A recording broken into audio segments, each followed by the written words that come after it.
তিস্তার পানি কিছুটা কমলেও দুর্ভোগ কমেনি বানভাসীদের। এখনও প্লাবিত উত্তরাঞ্চলের নিম্নাঞ্চল। পানি উন্নয়ন বোর্ড জানিয়েছে, সকাল ৬টায় ডালিয়া পয়েন্টে তিস্তা নদীর পানি বিপদসীমার ২০ সেন্টিমিটার নিচ দিয়ে প্রবাহিত হয়েছে, আর কাউনিয়া পয়েন্টে তা ৬ সেন্টিমিটার নিচ দিয়ে বইছে। খুলে রাখা হয়েছে ব্যারাজের ৪৪টি জলকপাট। তবে এখনও লালমনিরহাটের পাটগ্রাম, আদিতমারী সহ ৬ উপজেলার চরাঞ্চলের বিভিন্ন জায়গা প্লাবিত। রংপুর, কুড়িগ্রাম, গাইবান্ধা ও নীলফামারীতে তিস্তা অববাহিকার নিম্নাঞ্চলও ডুবেছে। জলবন্দি তিস্তা অববাহিকার ৫ জেলার লক্ষাধিক মানুষ। তলিয়ে গেছে আমনের ক্ষেত, ভেসে গেছে পুকুরের মাছ, দেখা দিয়েছে ভাঙন। এখনও শুরু হয়নি ত্রাণ তৎপরতা। তবে ত্রাণের চেয়েও তিস্তা মহাপরিকল্পনা বাস্তবায়নের তাগিদ দিয়েছেন স্থানীয়রা। শ্রীলঙ্কা আবারও রপ্তানিতে শীর্ষে। তিস্তার প্লাবনের আরো খবর জানতে যাচ্ছি লালমনিরহাটে। সেখানে আছেন আমাদের সহকর্মী আনিসুর রহমান। আনিস, প্লাবনের বিষয়ে পানি উন্নয়ন বোর্ড কি কোনো পূর্বাভাস দিয়েছে কিনা, দুর্গত এলাকার চিত্র জানাবেন।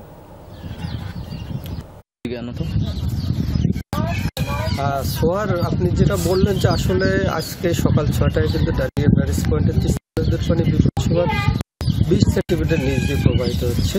আর বিপদসীমার নিচ দিয়ে প্রবাহিত হলে কিন্তু দুদিনে বিপদসীমার পুকুরে পানি ছিল, যার কারণে লালমনিরহাটের ব্যারেজের যে ভাটিতে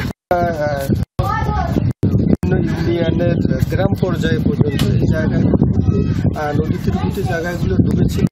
অনেকের বাড়িতে কোমর এবং হাঁটু পরিমাণ পানি ছিল। আর আজকে কিন্তু পানি কিছুটা কমে বাড়িতে পড়তে শুরু করেছে। এখনো পানি রয়েছে, মানুষের কিন্তু দুর্ভোগ চরম আকার ধারণ করেছে।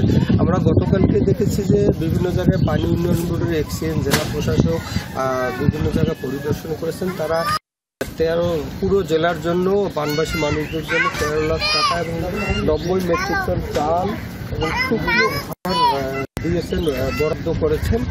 তবে এইসব আজকে বিতরণ হবে বলে আমাকে জানিয়েছেন। আর ইতিমধ্যে আমরা কথা বলেছি জেলা প্রশাসনের সঙ্গে, তারা জানিয়েছেন যে বানবাসী মানুষদের তালিকার জন্য গতকাল থেকে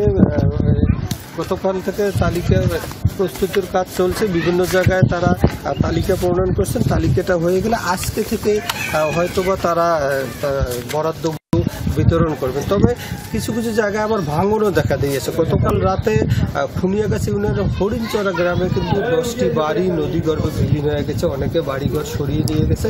তবে পানি উন্নয়ন বোর্ডের সঙ্গে কথা বলছে, তারা যেটি জানিয়েছেন যে তারা ধন্যবাদ আপনাকে।